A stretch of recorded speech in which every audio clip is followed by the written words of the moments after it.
Detective Samuel Grant was the kind of man who could smell a lie before it was spoken. 20 years on the force had earned him a reputation for being incorruptible, a man who chased truth with surgical precision. But when the break room clock struck 9:17 a.m. on a foggy Tuesday in November, his career and his identity began to unravel. The call came from dispatch. Detective Grant, report to Locker Room B. Possible evidence tampering. Evidence tampering was a career killer, and Grant knew it. When he arrived, 2 uniforms stood awkwardly by the open locker. Inside, an unsealed evidence bag sat on the top shelf, one that should have been sealed in the vault weeks ago.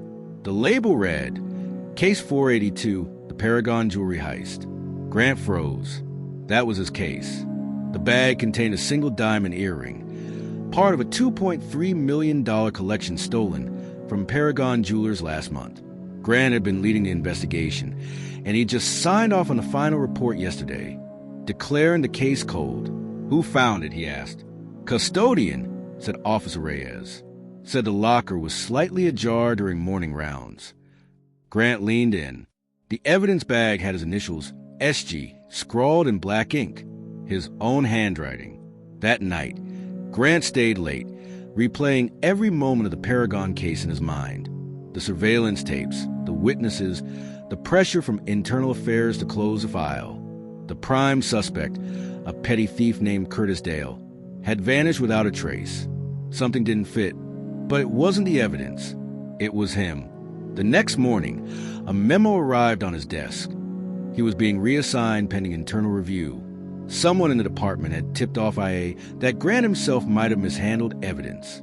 He laughed it off at first, until he received a USB drive in an unmarked envelope. No note, just a file labeled playback. Grant plugged it in. The video showed a man entering the evidence vault at 11:42 p.m. The footage was grainy but unmistakable. The man was him. Grant's breath caught. He leaned closer, studying the frame, the gait, the height, the jacket. Everything matched. But he had no memory of that night. None. The timestamp placed him in the vault at a time he'd been home, asleep, or so he thought. He checked his phone's GPS logs. At 11:38 p.m., it had gone offline. The truth settled like a chill. Someone had framed him, but who knew him well enough to mimic his every move. Grant dug deeper, pulling every report he'd filed in the last 6 months. He noticed something subtle, a pattern of small inconsistencies, handwriting slightly off, timestamps misaligned, reports he didn't recall writing. It wasn't just a setup. It was an infiltration. He remembered the new digital evidence system the department had rolled out, facial recognition, biometric access. It all required a retinal scan and fingerprint, both of which he provided. Someone had cloned his credentials, but proving that meant going against his own department. So he did something no detective should ever do. He went rogue. For 3 nights, Grant shadowed the IA investigator assigned to his case, Detective Marlowe. Marlowe had always envied Grant's record. Following him led Grant to a private storage facility on the outskirts of the city. Inside a rented unit under a false name, Grant found a chilling scene: rows of duplicate evidence bags, falsified reports, and a high-end 3D printer capable of replicating security tokens. Among them lay another USB drive, labeled simply, Insurance. He opened it on-site.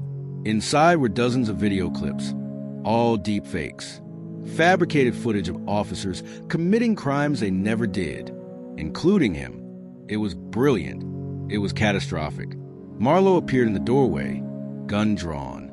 "You weren't supposed to find this," he said. Grant's mind raced. The man had weaponized synthetic media, planting it in official channels to control outcomes, to bury real crimes, to create scapegoats. Grant recorded everything, his body cam capturing the confrontation. When Marlowe lunged, Grant disarmed him with practiced move. By dawn, internal affairs had everything. But when the reports went public, Grant made a choice that stunned everyone. He filed the arrest himself. Charge: obstruction of justice and negligence in oversight. He hadn't committed the crime, but he had enabled it. His trust in the system, his blindness to subtle irregularities, had let corruption flourish under his nose. When reporters asked why he'd done it, he answered calmly, A detective's job isn't to prove he's right. It's to prove what's true, even if the truth points back at him. The footage of that press conference went viral. Marlowe went to prison. The department overhauled its digital protocols.